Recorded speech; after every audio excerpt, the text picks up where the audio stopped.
Geoengineering options like solar radiation management, or SRM, is in fact tinkering with Mother Nature, and therefore very controversial. SRM is more or less a kind of inevitable last resort option if we cannot use CDR and other like energy efficiency, renewable energy, or other options to deal with climate change in the near future.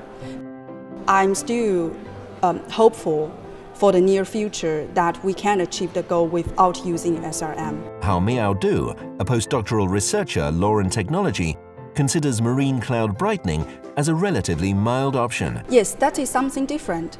And as far as I know, from the legal perspective, marine cloud whitening would face to less controversies in terms of adverse impacts to the environment and to human health because it's seawater instead of sulfate aerosols. So this is a good part of doing marine cloud whitening.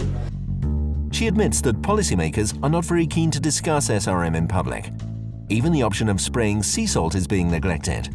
It shouldn't be taboo. We need to know all the possibilities or opportunities to deal with climate change. Still, it is controversial, and the international community lacks a legal framework for geoengineering. I would say until now, there's no single international legal document that addresses all the geoengineering issues. So that does not exist yet. Therefore, I worked in the past years on the international legal framework for geoengineering. There is the concept of the precautionary principle that limits any experiments with geoengineering.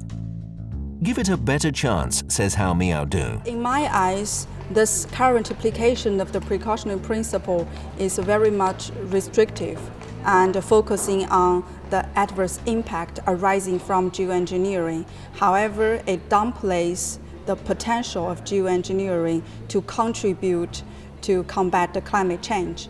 So in the future, I propose a more tailored and flexible way of triggering the precautionary principle to geoengineering instead of this single version of restricting and limiting it into small-scale scientific research.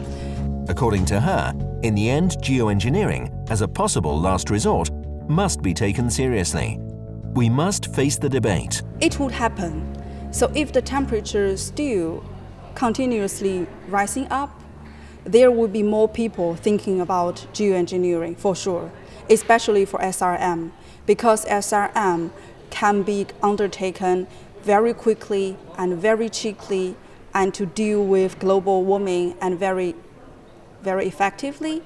The crowd engineering platform Cool Down the Planet can bring about some change because young people are open to fresh ideas and creativity. Use the idea of marine cloud whitening as a pilot case to trigger this campaign or this full program is also a nice idea to start with because it's quite new and not so many people know about that. That will drive curiosity from students and they would work on it. Now I'm happy to see more and more young researchers are involved in this topic. That is very good to see that, and I'm happy to follow.